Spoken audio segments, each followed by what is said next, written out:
Hello everyone, कैसे हैं आप सभी लोग। स्वागत है आप सभी का हिस्ट्री मेड आसान के इस सेगमेंट में। मैं अनुराग तिवारी आप सभी का स्वागत करता हूं।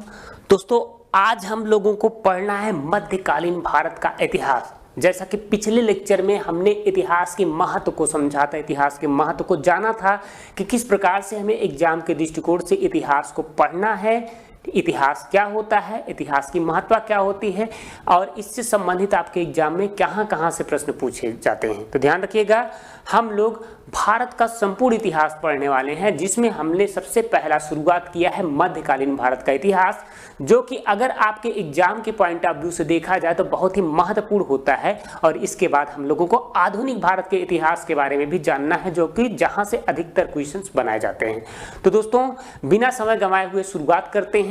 बस शुरू से अंत तक आप वीडियो को देखते रहिएगा, देखिएगा कि किस प्रकार से इतिहास को आसानी से पढ़ा जाता है। बहुत मजा आने वाला है आप सभी लोगों को।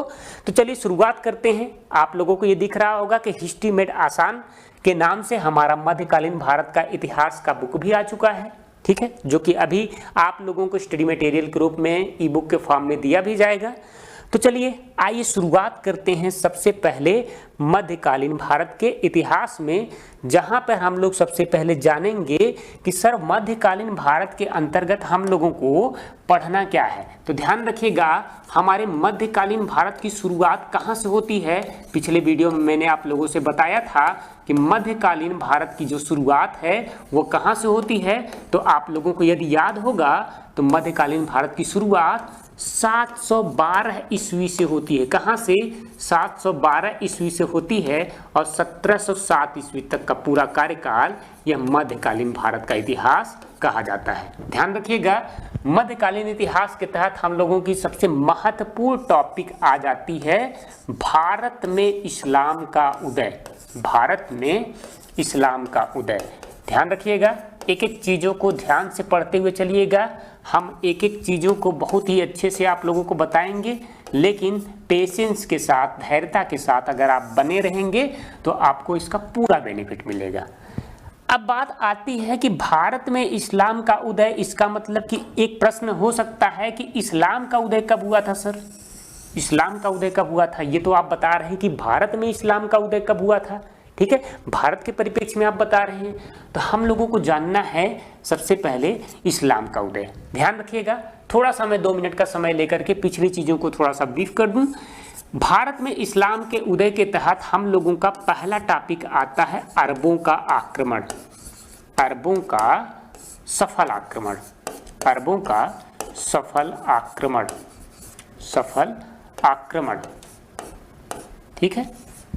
उसके बाद हम लोगों को पढ़ना होता है, उसके बाद हम लोगों को पढ़ना होता है भारत पर तुर्कों का आक्रमण। भारत पर तुर्कों का आक्रमण, ठीक है, भारत पर तुर्कों का आक्रमण।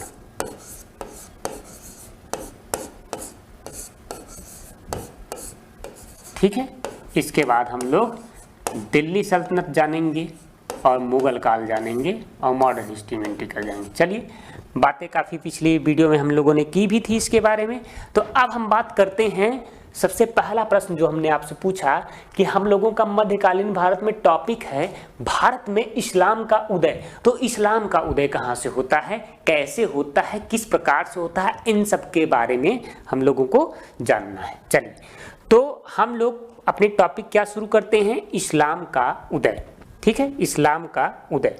चलिए ध्यान रखिएगा, ये हमारा बुक का फॉर्मेट है और कुछ चीज़ें हम आप लोगों को बुक के माध्यम से ऐसे बताते चलेंगे ताकि आप लोग नोट डाउन भी कर सको और इसके बाद इसको स्टडी मटेरियल के रूप में आप लोगों को दिया भी जाएगा। तो ध्यान रखिएगा, सबसे पहला प्रश्न आता है कि सर इस्लाम क्या होता है, ठीक है, इस्लाम क्या होता है। चलिए ध्यान रखिएगा, इस्लाम एक अरबी भाषा का शब्द है।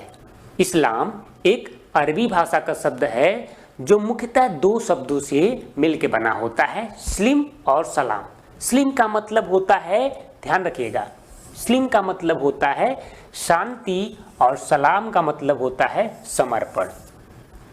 हमने बताया इस्लाम एक अरबी भाषा का शब्द है और यह दो शब्दों से मिलकर बना होता है, स्लिम और सलाम। स्लिम का मतलब होता है शांति और सलाम का मतलब होता है समर्पण।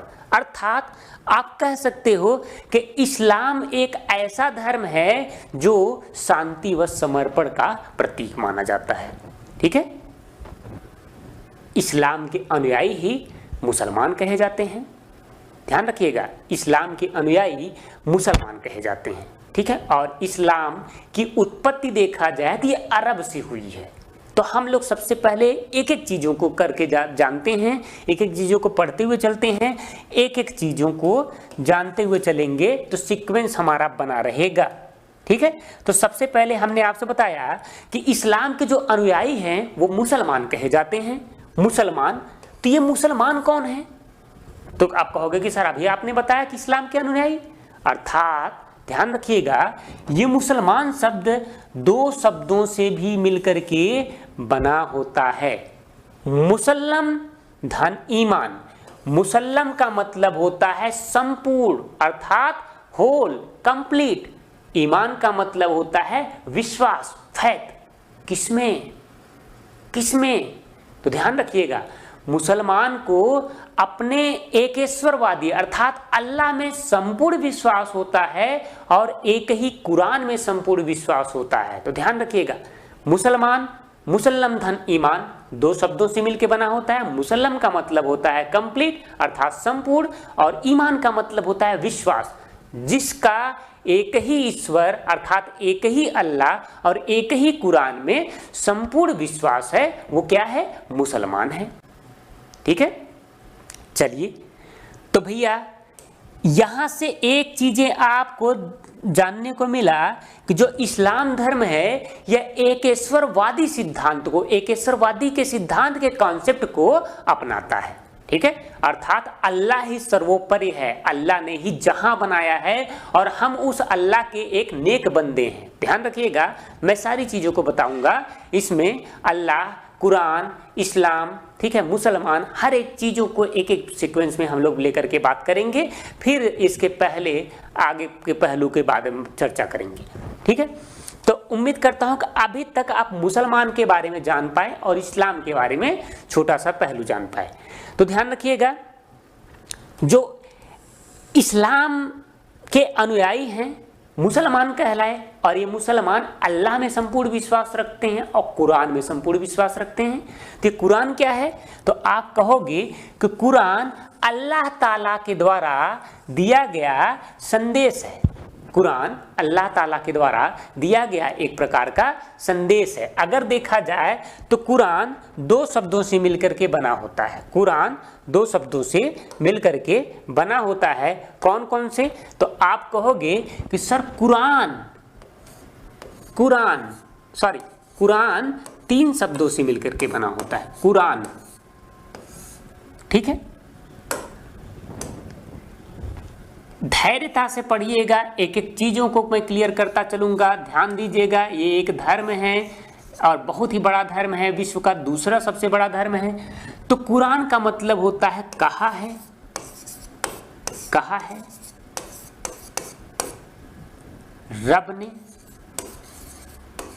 रब ने और नबी से। कहा है रब ने नबी से। क्या कहा है? अल्लाह ताला के द्वारा दिया गया जो संदेश था, किसको? पैगंबर मोहम्मद साहब, जो दुनिया के आखिरी नबी माने जाते हैं, जो इस्लाम धर्म के संस्थापक है, इस्लाम धर्म के प्रवर्तक हैं। तो पैगंबर मोहम्मद साहब को अल्लाह ताला के द्वारा जो संदेश भिजवाया गया था वही कुरान में संकलित है। तो कुरान को आप इस तरीके से ध्यान रखिएगा कि कुरान इस्लाम धर्म का पवित्र धर्म ग्रंथ है, जिसमें अल्लाह ताला का एकमात्र संदेश है और जो अल्लाह ताला ने जो भी रूल रेगुलेशन, नियम कानून इस्लाम धर्म के बारे में बताया है वह सब इसमें संकलित है। क्लियर? चलिए, मुसलमान के बारे में आपने जाना, ठीक है, कुरान के बारे में आपने जाना, अल्लाह के बारे में आप जानते ही हैं कि चाहे आप इनको ईश्वर कह लो, चाहे आप अल्लाह कह लो, चाहे आप भगवान कह लो, चाहे आप गॉड कह लो, ठीक है, यह सर्वशक्तिमान की बात हो रही है यहाँ पर। ठीक है, तो ध्यान रखिएगा, अब ये जो इस्लाम धर्म के अनुयायी हैं, ये मुसलमान कहे जाते हैं, तो कुरान के अंतर्गत अर्थात इस्लाम धर्म का जो कॉन्सेप्ट है उसके अंतर्गत इनके कुछ नियम कानून हैं। मतलब कि जो व्यक्ति इस्लाम धर्म का अनुयायी होगा, पहला नियम यह है कि उसे अल्लाह पर संपूर्ण विश्वास होना चाहिए।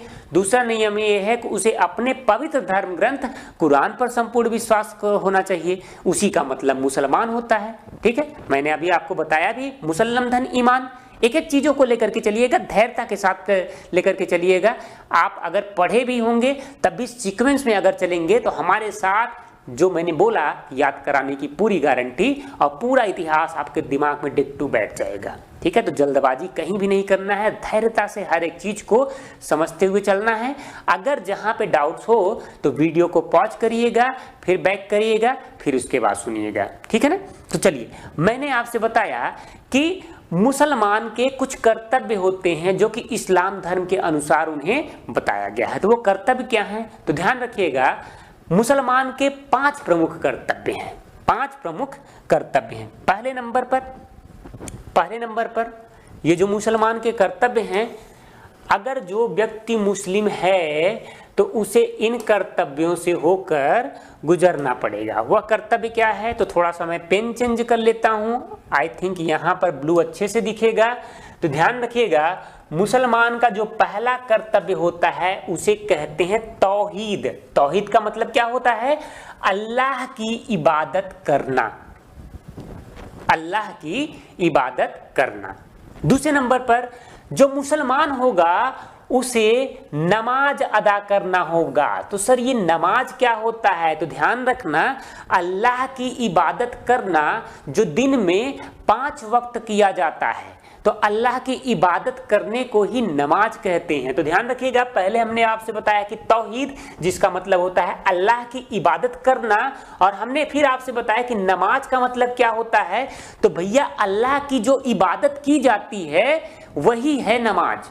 ठीक है, नमाज, उसमें अल्लाह अकबर कहते हैं ना, तो वही नमाज की ये प्रथा है। इसे दिन में प्रत्येक मुसलमान का यह कर्तव्य है कि वह अल्लाह की इबादत करे, और इबादत के अनुसार जैसे आप लोग मंत्र उच्चारण करते हो ना, यदि आप हिंदू हैं तो आप बजरंगबली की पूजा करते हैं, दुर्गा माता की पूजा करते हैं, शंकर जी की पूजा करते हैं, और सभी देवी देवताओं की पूजा करते हैं। तो आप उनकी पूजा में क्या करते हो? उनका मंत्र उच्चारण करते हो, उनकी आरती पढ़ते हो, ठीक है, उनका गुणगान करते हो।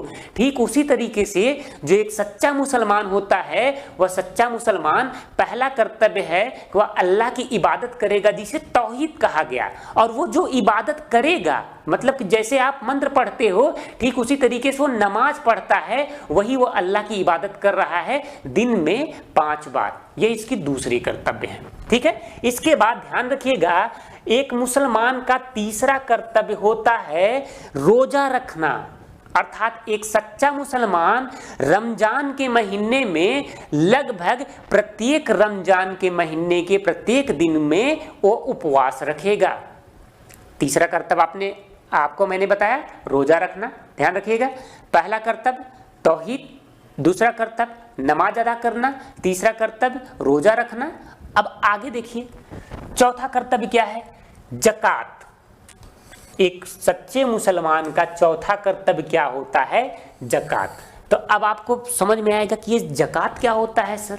तो ध्यान रखिएगा, इस्लाम धर्म में कुछ रूल रेगुलेशन बहुत अच्छे और सोच विचार के बनाए गए हैं, जो कि अल्लाह ताला के द्वारा दिया गया एक संदेश था।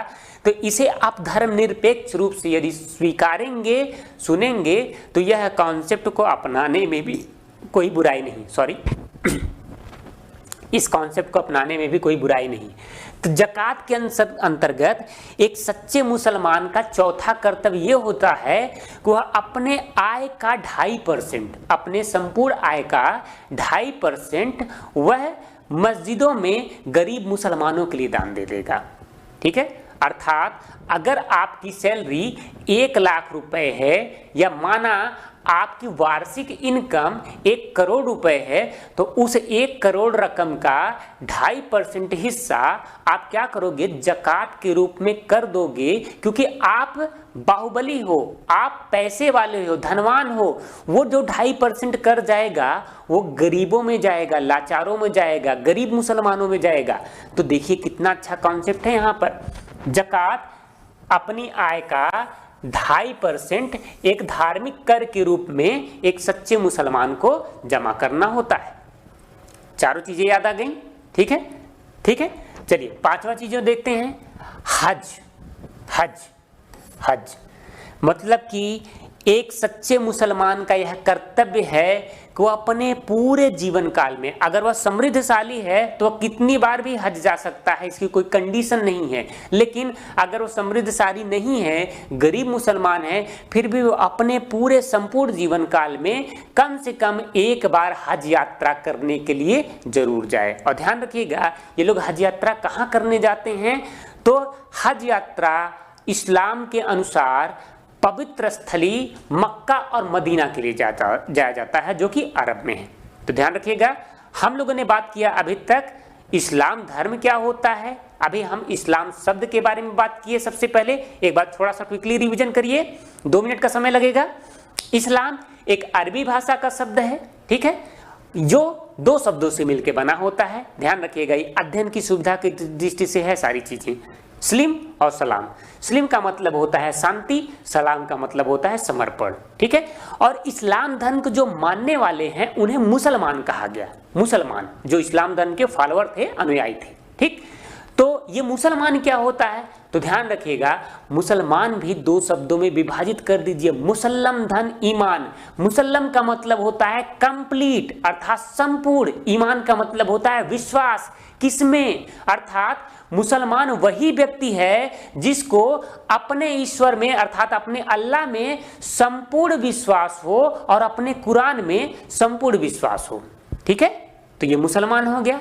अब हमने बताया कि इस्लाम धर्म के अनुसार जो उसकी पवित्र धर्म ग्रंथ है जिसे कुरान कहा गया, ये कुरान क्या है। तो अगर कोई आपसे पूछे कि कुरान क्या है, तो आप सिंपली उसका जवाब दे सकते हो कि अल्लाह ताला के द्वारा जो दिया गया मैसेज है, जो कुरान में संकलित है, वही अल्लाह ताला के द्वारा पूरा दिया गया मैसेज है। और ये अल्लाह ताला ने अपने दूत के माध्यम से किसको भिजवाया था, पैगंबर मोहम्मद साहब को भिजवाया था। अभी सिर्फ इतना रखिएगा, मैं भी बाद में बात करूंगा, आगे चल करके बहुत इंपॉर्टेंट टॉपिक अभी होने वाली है। मैं छोटी छोटी कड़ियों को आपको जोड़ते हुए चल रहा हूं, ठीक है। इसके बाद हमने बताया कि जो इस्लाम धर्म के अंतर्गत उसके अनुयायी हैं, जिसे मुसलमान कहा गया है, उनके कुछ 5 उसूल माने गए हैं इस्लाम धर्म के अनुसार। पहले नंबर पर क्या होना चाहिए, तौहीद, ठीक है। तौहीद का मतलब अल्लाह की इबादत करना। और अल्लाह की इबादत क्या करेंगे, तो नमाज अदा करेंगे, ठीक है, नमाज अदा करेंगे, ठीक है। कितनी बार, दिन में 5 बार नमाज अदा करेंगे। इसके बाद तीसरे नंबर पर है रोजा रखना, अर्थात रमजान के महीने में मुसलमानों को रोजा रखना कंपलसरी होता है, ठीक है, ये इस्लाम के नियम कानून के अनुसार, ठीक है। चौथे नंबर पर क्या है कि जो समृद्धशाली मुसलमान है, जो व्यक्ति जकात देने के लायक है, वह अपनी आय का 2.5%, ध्यान रखिएगा, ये जकात नामक कर कंडीशनल नहीं है, ठीक है, कि कंपलसरी नहीं है कि हर किसी को देना है, नहीं, जो सक्षम है वह अपनी आय का 2.5% दे सकता है। तो इस चीज को दिमाग में रख लीजिएगा। अब ये बताइए, जो एकदम गरीब मुसलमान है, जो एकदम मतलब कि लाचार है, कार्य करने में असक्षम है, वह व्यक्ति अपनी जीविकोपार्जन कर ले, वही बहुत बड़ी बात है। तो अगर उसके सामने ये कंडीशन अप्लाई कर देंगे कि तुम्हें अपनी पूरे आय का 2.5% हिस्सा कर के रूप में देना है, तो वो बेचारा कैसे करेगा। तो इस वजह से इस्लामी से कंडीशनल नहीं अप्लाई किया गया है, ठीक है, यह स्वैच्छिक है, ठीक है, ध्यान देना। 5वें नंबर पर हमने आपसे बताया हज यात्रा। चलिए, यहां तक उम्मीद करता हूं आप लोगों को भली भांति समझ में आ गया होगा। अब ध्यान रखिए कि इस्लाम धर्म को जो दुनिया में लाने वाला था, जिस व्यक्ति ने इस्लाम धर्म का पूरा संपूर्ण जगत में प्रचार किया, वह कौन था, हजरत मोहम्मद साहब, जिन्हें पैगंबर मोहम्मद साहब के नाम से जाना गया, या जिन्हें दुनिया का आखिरी नबी कहा गया, ठीक है। तो एक एक चीजों को सीक्वेंस में सुनते चलिएगा। ध्यान रखिएगा, मेरी अभी स्पीड बहुत ज्यादा नहीं है, मैं बहुत आराम से चीजों को लेकर के चल रहा हूं और चीजों को रिपीट भी कर रहा हूं आपको, ताकि समझने में सहजता हो, क्योंकि आप लोगों के साथ में बहुत से स्टूडेंट्स ऐसे भी जुड़े हैं जिनका इतिहास से कोई दूर दूर तक का वास्ता नहीं है। तो प्लीज थोड़ा सा कोऑपरेट करिएगा और शुरू से अंत तक सारी चीजों को समझते हुए चलिएगा, ठीक है? बहुत अच्छे से समझ में आएगा, शुरू से अंत तक बने रहिए। तो ध्यान रखिएगा, जो इस्लाम धर्म के संस्थापक हैं, जिन्हें हजरत मोहम्मद साहब के नाम से जाना जाता है, जब इन्हें इस्लाम धर्म का संपूर्ण ज्ञान हो गया तो इन्हें पैगंबर कहा गया और ये दुनिया के आखिरी नबी थे, ठीक है? तो चलिए इनके जीवन काल के बारे में कुछ घटनाएं जानते हैं। बहुत इंटरेस्टिंग स्टोरी है और एक दिव्य पुरुष के बारे में आप जान रहे हो। ध्यान रखना, कोई भी धर्म, कोई भी मजहब, ये हमें बहुत अच्छी शिक्षा देता है, वास्तव में इंसानियत का पाठ पढ़ाने का कार्य करता है। तो इस वजह से धर्मनिरपेक्ष भाव से हर धर्म के बारे में जानने का प्रयास करें और उस धर्म की अच्छाइयों को अपनाने का प्रयास करें, क्योंकि हमें एक प्रशासनिक अधिकारी बनना है। आप एक गवर्नमेंट टीचर बनना चाहते हो, गवर्नमेंट जॉब पाना चाहते हो, आईएएस बनना चाहते हो, पीसीएस बनना चाहते हो, आपका अलग अलग प्रकार का एम है और आपको इसी समाज के बीच में रह करके, इन्हीं समाज के लोगों के बीच में रह करके पूरा नियम कानून को फॉलो करना है और फॉलो करवाना है, ठीक? तो उसी तरीके से बहुत इंटरेस्टिंग स्टोरी अब होने जा रही है पैगंबर मोहम्मद साहब के बारे में। ध्यान रखिएगा, एशिया के अंतर्गत एक अरब देश है जिसे आज संयुक्त अरब के नाम से भी जाना जाता है, ठीक है? संयुक्त अरब अमीरात मिल जाएगा, अरब मिल जाएगा, सऊदी दुबई के आसपास में है, मेडिटेरियन सी के बगल में है, देखिएगा अगर तो, ठीक है? तो अरब प्रांत के अंतर्गत, ठीक है, सॉरी, अरब देश के अंतर्गत एक मक्का नामक प्रांत था, ठीक है? एक व्यक्ति थे जिनका नाम था अब्दुल्ला, ठीक है? और अब्दुल्ला के घर 570 ईस्वी में एक पुत्र का जन्म हुआ, उनके एक बेटे का जन्म हुआ जिसका नाम था मोहम्मद साहब, जो आगे चल करके मोहम्मद साहब के नाम से जाना जाता है, ठीक है? समझने का प्रयास करिएगा। अरब के मक्का प्रांत में एक व्यक्ति हैं जिनका नाम है अब्दुल्ला, उनके घर 570 ईस्वी में पैगंबर मोहम्मद साहब का जन्म होता है, ठीक है? इनकी माता का नाम था अमीना, पैगंबर मोहम्मद साहब के माता का नाम था अमीना और पिता कौन थे? अब्दुल्ला। लेकिन दुर्भाग्यवश जब पैगंबर मोहम्मद साहब का जन्म हुआ तभी इनके पिताजी का इंतकाल हो गया, इनके पिताजी का देहावसान हो गया या मृत्यु हो गया, ठीक है? लगभग धीरे धीरे 4 से 5 साल की अवस्था में जब पैगंबर मोहम्मद साहब पहुंचते हैं तो 5 वर्ष की आयु में इनकी माता अमीना का भी डेथ हो जाता है, देहांत हो जाता है। अब आप समझिए, एक दिव्य पुरुष जिसे इस्लाम जैसे बड़े धर्म की स्थापना करनी है, उसके सामने इतनी जटिल परिस्थितियां आ गई हैं कि बचपन में ही जैसे ही वह पैदा हुए, कुछ ही महीने के हुए पिताजी गुजर गए और जैसे वो 4 से 5 साल के हुए तभी उनकी माता का डेथ हो गया, मतलब कि बच्चा यतीम हो गया। तो इनके एक चचा जान थे जिनका नाम था अबू तालिब। इनके चचा जान का नाम क्या था? अबू तालिब। अभी तक हमने आपको 3 नाम बताया, ठीक है? अब्दुल्ला, अमीना और अबू तालिब, ठीक है? तो अबू तालिब ने पैगंबर मोहम्मद साहब का बचपन से ही परवरिश किया, लालन पालन किया, ठीक है? पैगंबर मोहम्मद साहब बचपन में ही यतीम होने के कारण कोई शिक्षा ग्रहण नहीं कर पाए और यह अपने चचा जान, इनके चचा जान क्या थे? भेड़ बकरियां का कारोबार किया करते थे। तो इनके चचा जान भेड़ बकरियों का कारोबार किया करते थे, तो ये अपने चचा जान के बचपन से ही कारोबार में हाथ बटाना शुरू कर दिए, ठीक है?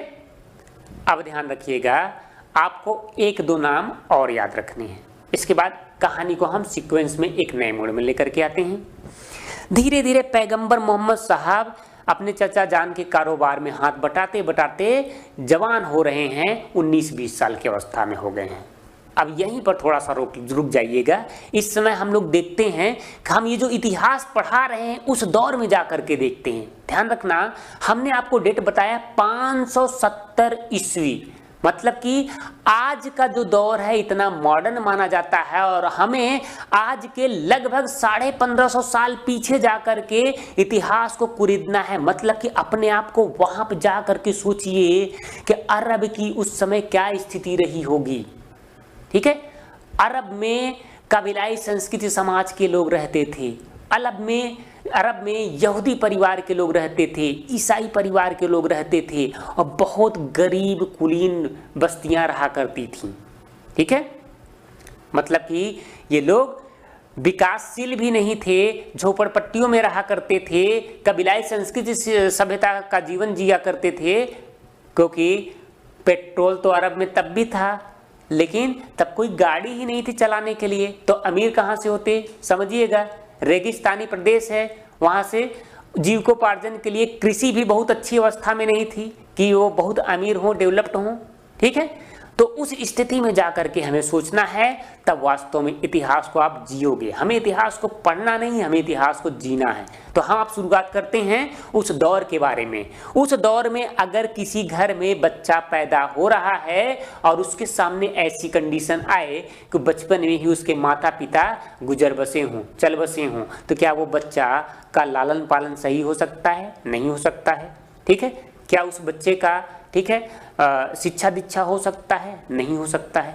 तो ठीक उसी संघर्षों में पैगंबर मोहम्मद साहब का जीवन भी बीत रहा था।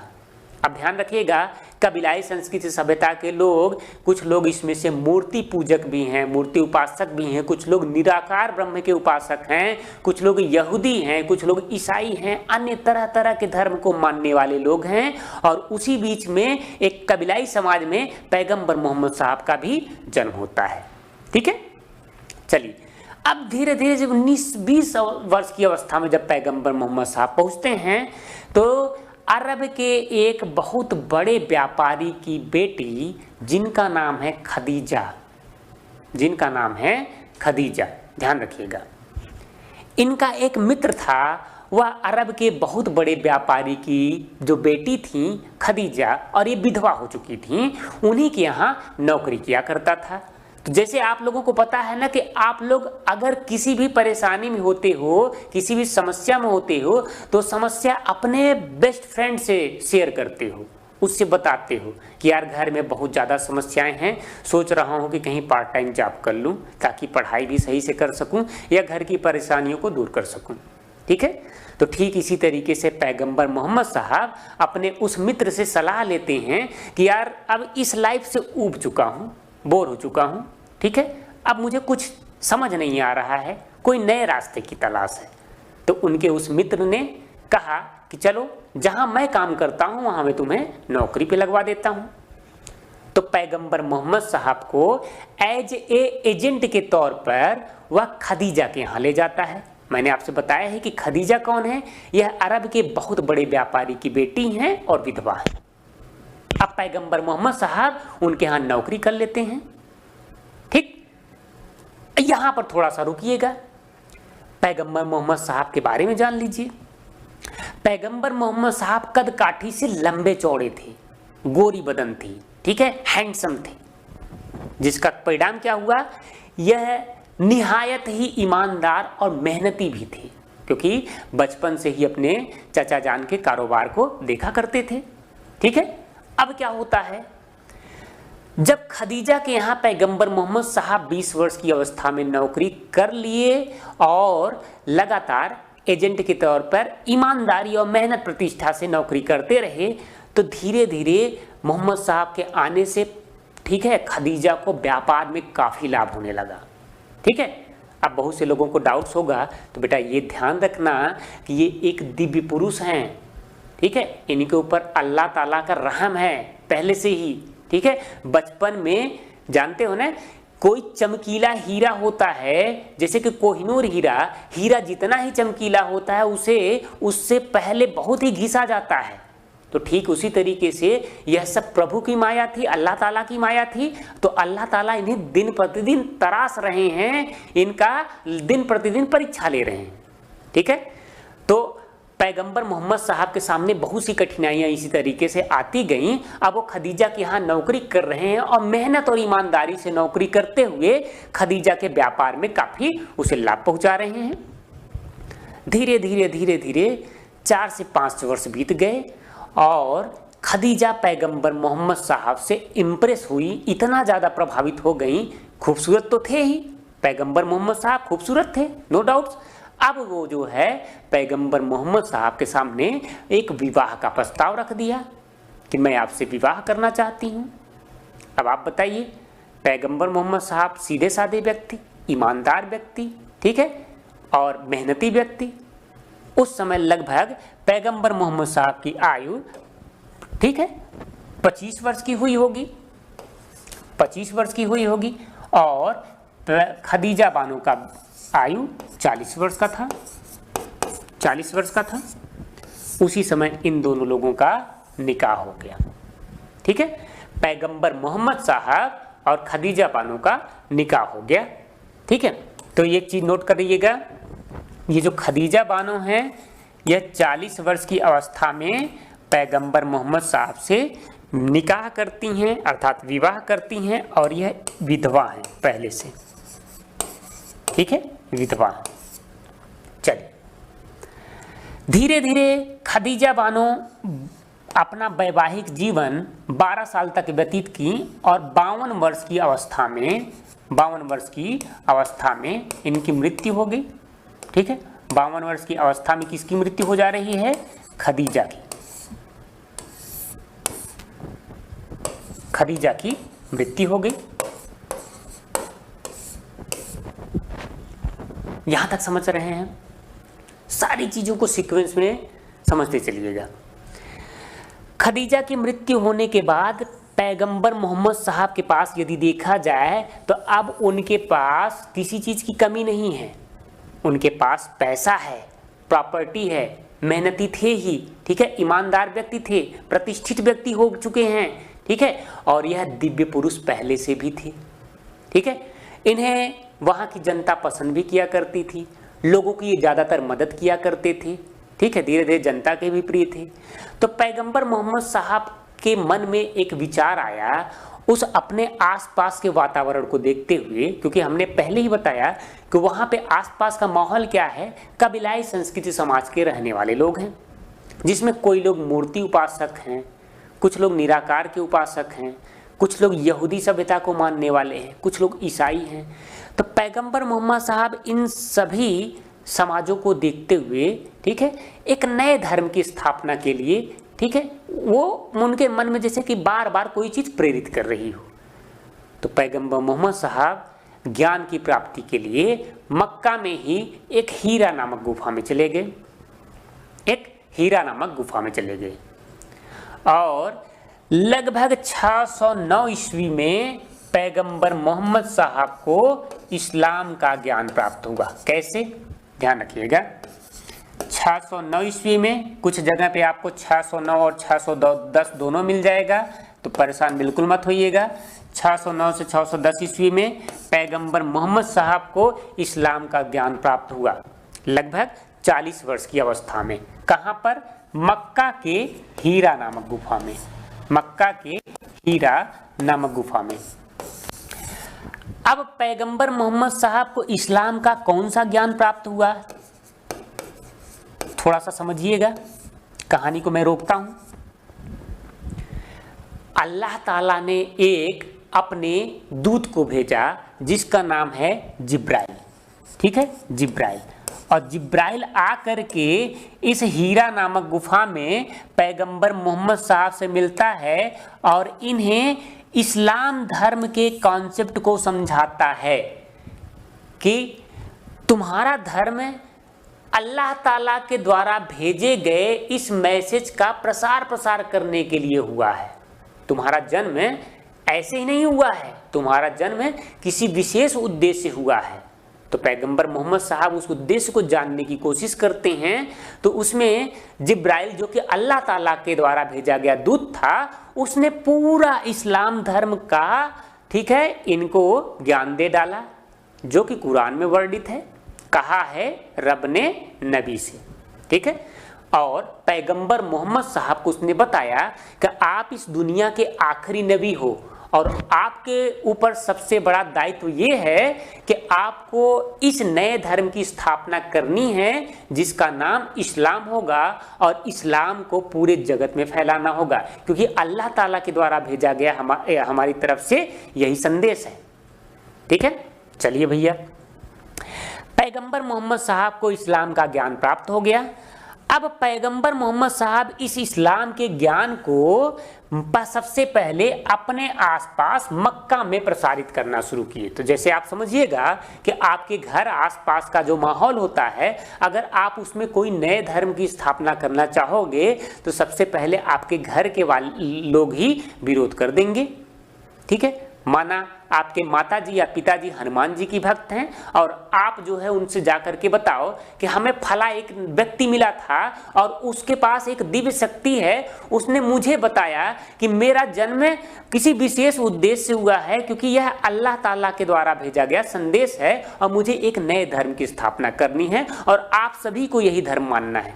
तो घर वाले कहेंगे पगला गया है, अन्यथा मत मानिएगा। समझाने के तौर तरीके मेरे थोड़ा सा इस वजह से ताकि आप से कनेक्ट कर सकूं सारी चीज़ों को, क्योंकि इतिहास बहुत जटिल विषय है, हमें इसे पढ़ना नहीं, हमें इसे जीना है। तो ध्यान रखिएगा, जब पैगंबर मोहम्मद साहब को इस्लाम का ज्ञान प्राप्त हुआ और यही इस्लाम का कॉन्सेप्ट जब पैगंबर मोहम्मद साहब मक्का में फैलाने का कार्य करते हैं तो क्या होता है, इनके सामने बहुत बड़ा विरोध उत्पन्न होता है। जो पहले से कबीलाई संस्कृति समाज के लोग थे या अलग अलग धर्म के लोग थे वो मानने को तैयार ही नहीं होते थे, बल्कि उल्टा पैगंबर मोहम्मद साहब से लड़ जाते थे, ठीक है। कभी कभी तो कंडीशन ऐसी हो जाती थी कि पैगंबर मोहम्मद साहब को वहां से पीछे हटना पड़ता था। ध्यान रखिएगा, यह अरब की क्रांति में जब विश्व का इतिहास आप पढ़ोगे तो अरब में इस्लाम धर्म के उदय से संबंधित बहुत सी बड़ी क्रांति हुई थी, ठीक है। किस प्रकार से 7वीं 8वीं शताब्दी तक इस्लाम धर्म का पूर्ण तरीके से फैलाव होना शुरू हुआ, ठीक है। तो हम लोग अभी 6वीं शताब्दी की बात कर रहे हैं, ठीक है, 6वीं 7वीं शताब्दी की बात कर रहे हैं। पैगंबर मोहम्मद साहब का विरोध होना शुरू हुआ और इतना भयंकर विरोध हुआ कि अंततोगत्वा 622 ईस्वी तक पैगंबर मोहम्मद साहब को मक्का को छोड़ करके मदीना जाना पड़ा। और ध्यान रखिएगा, इसी समय को इस्लाम में हिजरा कहा गया है। इस्लाम में हिजरा कहा गया है किस समय को, जब पैगंबर मोहम्मद साहब इस्लाम धर्म का प्रचार प्रसार करने के लिए मक्का में कोशिश करते हैं और असफल होते हैं और इन्हें मक्का से भगा दिया जाता है। तो यह कहाँ चले जाते हैं, मक्का से मदीना। मदीना कहाँ है, यह भी अरब में है 622 ईस्वी में। और इसी संवत को इस्लाम में इस काल को हिजरा कहा गया और जिस संवत में जाते हैं इसे हिजरी कहा गया। ध्यान रखिएगा, इस्लाम हिजरी कैलेंडर के अनुसार चलता है, तो ये हिजरी कैलेंडर या हिजरी संवत की स्थापना शुरुआत यहीं से होती है, ठीक है।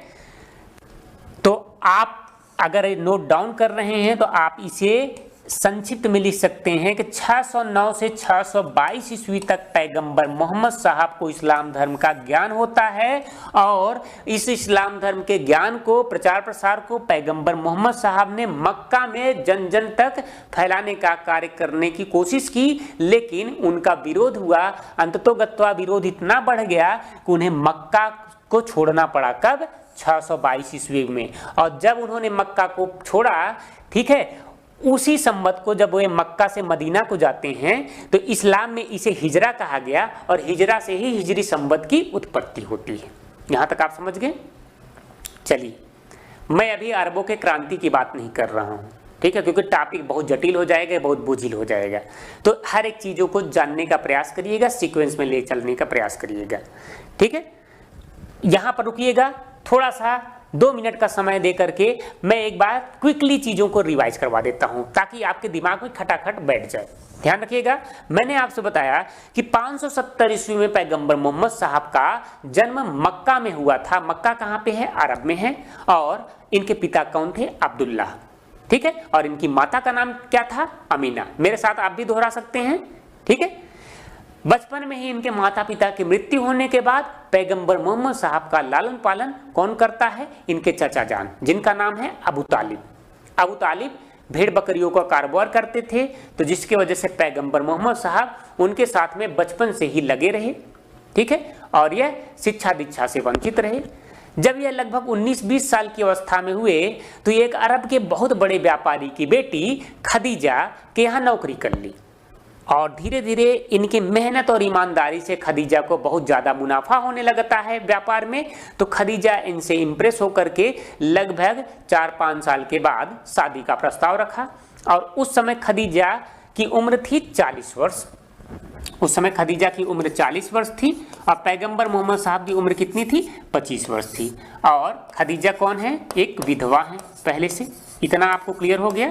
अब हमने इसके बाद बताया कि लगभग 52 वर्ष की अवस्था में खदीजा की मृत्यु हो गई और पैगंबर मोहम्मद साहब अब एक नए धर्म की स्थापना करना चाहते हैं, क्योंकि ये समाज की कुरीतियों को देख नहीं पा रहे हैं, ठीक है। समाज में व्याप्त जो कुरीतियां हैं उस समय, माफ कीजिएगा इसे मैं कुरीतियां तो नहीं कह सकता, क्योंकि सबकी अपनी अपनी मान्यता होती है, अपनी अपनी संस्कृति और सभ्यता होती है, ठीक है। लेकिन जो उन्हें उस समय लगा, जो उनका मनोदशा था, क्योंकि वह भी कबीलाई संस्कृति समाज में रह रहे थे, लेकिन उसे वो एक्सेप्ट नहीं कर पाते हैं, जिसकी वजह से वह एक नए धर्म की तलाश में निकल जाते हैं और यह हीरा नामक गुफा में पहुंच जाते हैं, जहां पर इन्हें लंबे समय तक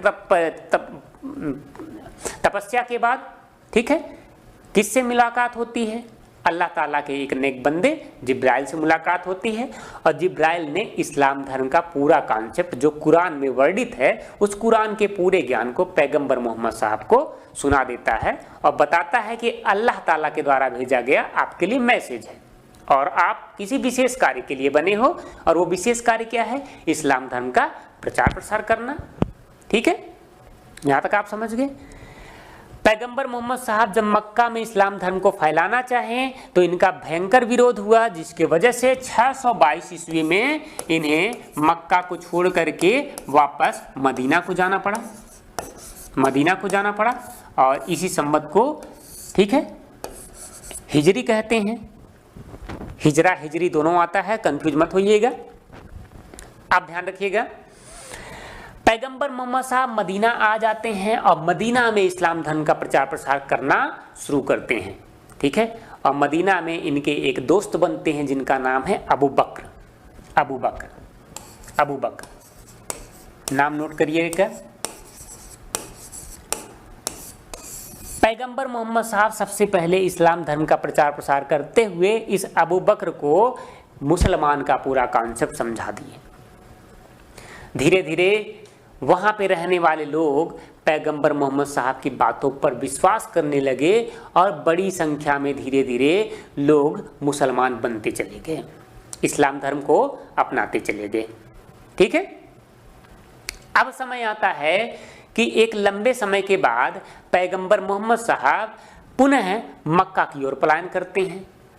लगभग 631-32 ईस्वी के आसपास पैगंबर मोहम्मद साहब मदीना में एक बड़ी संख्या में आवामों को मुसलमान बना दिए थे, और अब यह उन्हीं आवाम को लेकर के मदीना से मक्का की ओर आते हैं, जहां पर ध्यान रखिएगा कहानी बहुत लंबी है तो मैं सिर्फ संक्षिप्त करना चाह रहा हूं, क्योंकि जो आपके लिए इंपॉर्टेंट है सिर्फ वो आपको जानना है, ठीक है।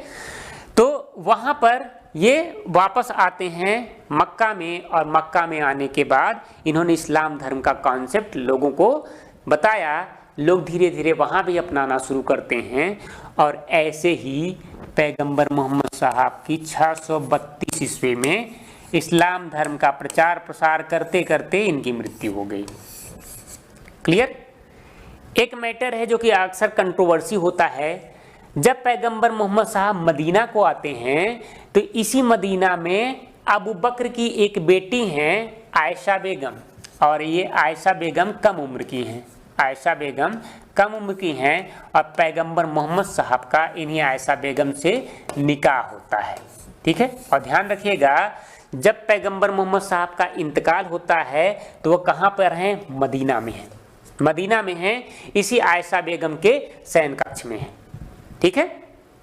तो ध्यान रखिएगा मक्का और मदीना ये इस्लाम में दो सबसे पवित्र धर्म ग्रंथ दो पवित्र स्थली माने जाते हैं, क्योंकि मक्का में मोहम्मद साहब का जन्म हुआ था और मदीना में उनका इंतकाल हुआ था आयशा बेगम के शयन कक्ष में। ये आयशा बेगम कौन थी? पैगंबर मोहम्मद साहब की पत्नी थी, अबू बकर की बेटी थी।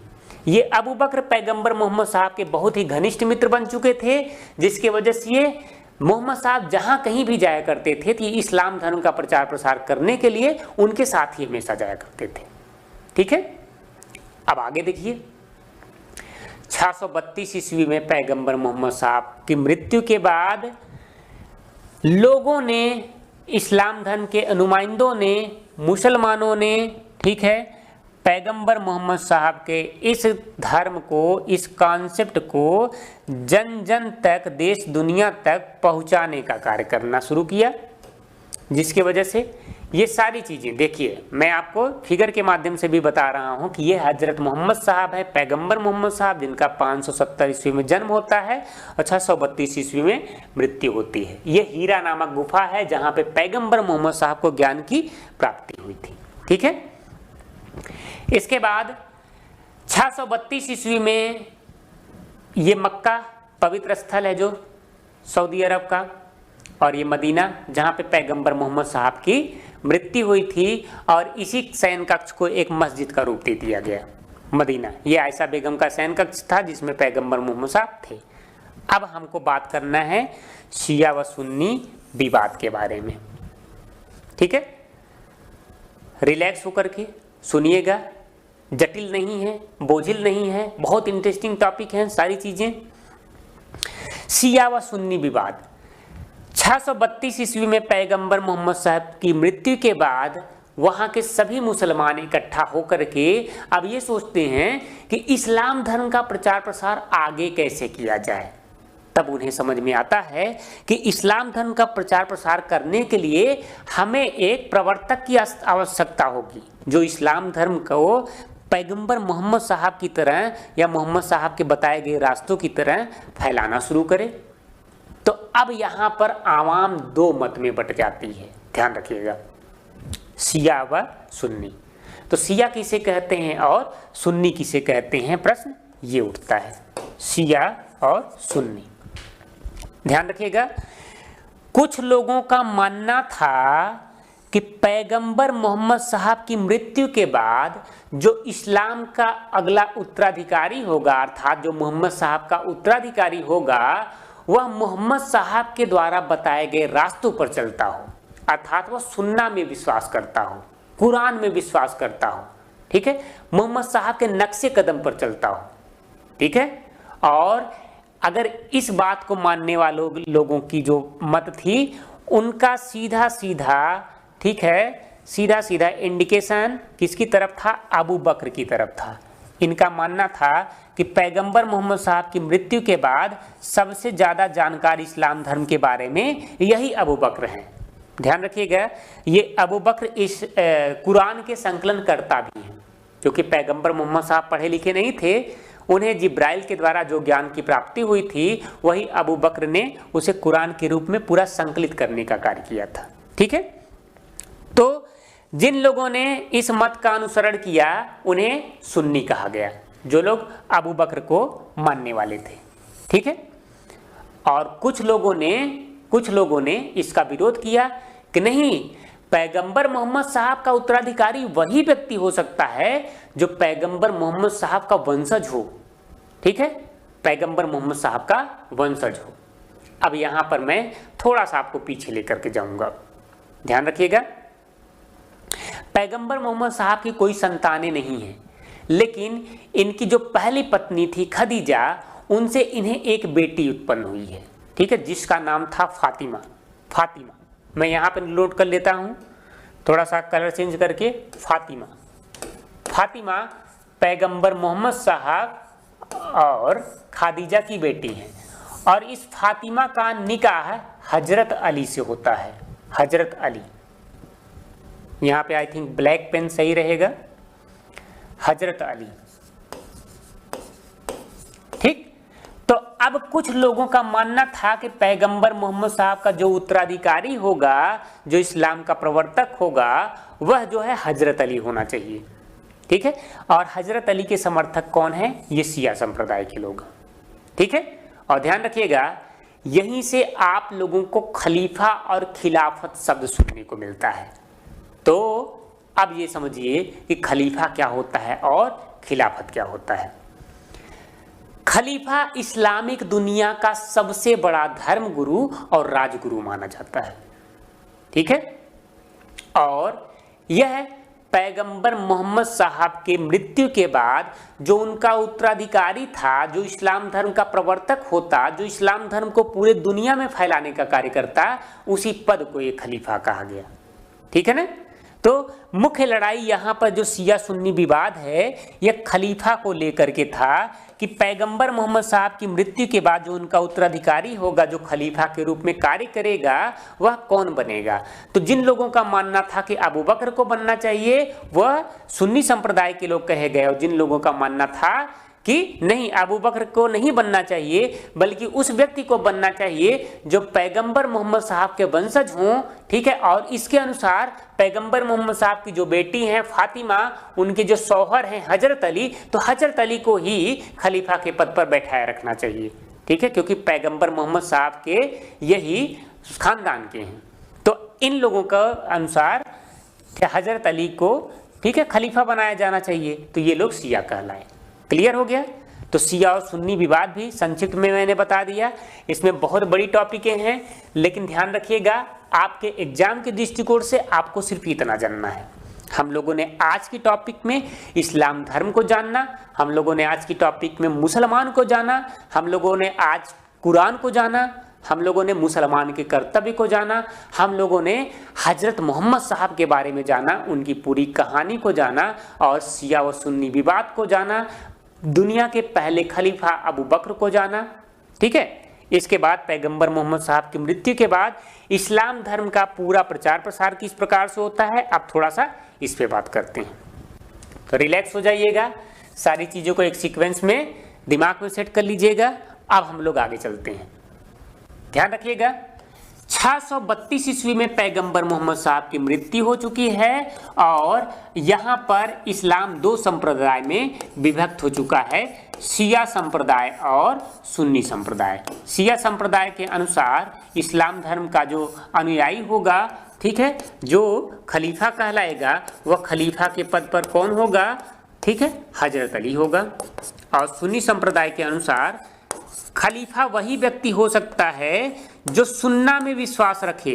ध्यान रखिएगा, सुन्नी संप्रदाय के अनुसार, ठीक है, खलीफा वही व्यक्ति हो सकता है, अर्थात पैगंबर मोहम्मद साहब को उत्तराधिकारी उसी व्यक्ति को बनाया जाएगा जो सुन्ना में विश्वास रखे, अर्थात पैगंबर मोहम्मद साहब के नक्शे कदम पर चले, उनके द्वारा बताए गए रास्ते का अनुसरण करे, जो कुरान को माने, कुरान को फॉलो करे। ठीक है, इनके अनुसार सबसे सटीक व्यक्ति था उस समय कौन? अबू बकर, क्योंकि अबू बकर पैगंबर मोहम्मद साहब के मित्र भी थे, अबू बकर कुरान के संकलन करता भी थे, और अबू बकर पैगंबर मोहम्मद साहब के क्या थे? संबंधी भी थे।